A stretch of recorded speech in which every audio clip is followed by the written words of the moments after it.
Taste the Daily. Chengalpattu மாவட்டம் கடலூர் சின்னக்குப்பம் பகுதியில் பெஞ்சல் புயல் காரணமாக கடல் சீற்றத்துடன் காணப்படுகிறது. மேலும் மின்வெட்டால் இப்பகுதியில் உள்ள மக்களின் இயல்பு வாழ்க்கை கடுமையாக பாதிக்கப்பட்டுள்ளது. இதனை நாம் அண்மை செய்தியாக பார்த்துக் கொண்டிருக்கிறோம். ஈசிஆர் மற்றும் ஓஎம்ஆர் சாலைகளில் பொது போக்குவரத்து தற்காலிகமாக தடை செய்யப்பட்டுள்ளது. இது குறித்த கூடுதல் விவரங்களை செய்தியாளர் டில்லி பாபு வழங்க கேட்கலாம். வணக்கம் டில்லி பாபு, விவரங்களை பதிவு பண்ணுங்க. நிச்சயமாக பெஞ்சல் புயல் தமிழக கடற்கரை பகுதியை நெருங்கி வரும் நிலையில் அடுத்த 3 மணி நேரத்தில் கனமழை பெய்ய உள்ளதாக சென்னை வானிலை ஆய்வு மையம் தெரிவித்துள்ளது. இதன் காரணமாக செங்கல்பட்டு மாவட்டத்தில் அதிகாலை முதல் பல்வேறு பகுதிகளில் தொடர்ந்து மிதமான மழையானது பெய்து வருகிறது. குறிப்பாக பெஞ்சல் புயலானது வடமேற்கு திசை நோக்கி நகர்ந்து தமிழகம் புதுவை கடற்கரையை நெருங்கி காரைக்கால் மாமல்லபுரம் அருகே புதுச்சேரிக்கு மிக அருகில் புயலாக இன்று மதியம் கரையை கடக்கின்றன.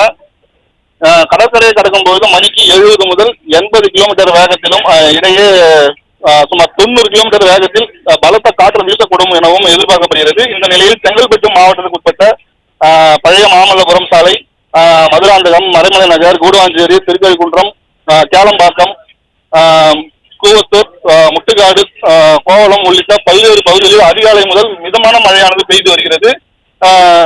குறிப்பாக கடலோர பகுதிகளான மாமல்லபுரம், கோவளம், கல்பாக்கம், கூவத்தூர் ஆகிய பகுதிகளில் கடல் சீற்றத்துடன் காணப்படுகிறது. குறிப்பாக கடல் அலைகள் 8 அடி முதல் 12 அடி வரை கடல் அலைகள் உயர்ந்து எழும்புவதால் பொதுமக்கள் யாரும் கடலுக்கு செல்ல வேண்டாம் என எச்சரித்துள்ளனர். இதன் காரணமாக கடலோர பகுதிகளில் திருக்கழிக்குன்றம், மாமல்லபுரம், திருப்போரூர் ஆகிய பகுதிகளில் துணை மின் நிலையங்களில் நடவடிக்கையாக மின்சாரம் தற்போது துண்டிக்கப்பட்டுள்ளது. இதன் காரணமாக பொதுமக்கள் கடும் சிரமத்திற்குள்ளாகி வருகின்றனர். இந்த விடியா திமுக ஆட்சியில் அரசு தடையின்றி மின்சாரம் வழங்குவதாக கூறிய நிலையில் தற்போது புயல் வருவதற்கு முன்பு பல்வேறு பகுதிகளில் மின்சாரத்தை துண்டித்துள்ளது. இதன் காரணமாக பல்வேறு பகுதிகளில் பொதுமக்கள் மின்சாரமின்றி தவித்து வருகின்றனர். அதே போல மதியம் புயல் கரை கிடக்கும் நிலையில் கிழக்கு கடற்கரை சாலை மற்றும் ஓஎம்ஆர் சாலையில் பேருந்துகள் இயங்கு தடை விதிக்கப்பட்டுள்ளது. இதன் காரணமாக அத்தியாவசிய தேவைக்கு வெளியே செல்ல முடியாமல் பொதுமக்கள் கடும் சிரமத்துக்குள்ளாகி வருகின்றனர்.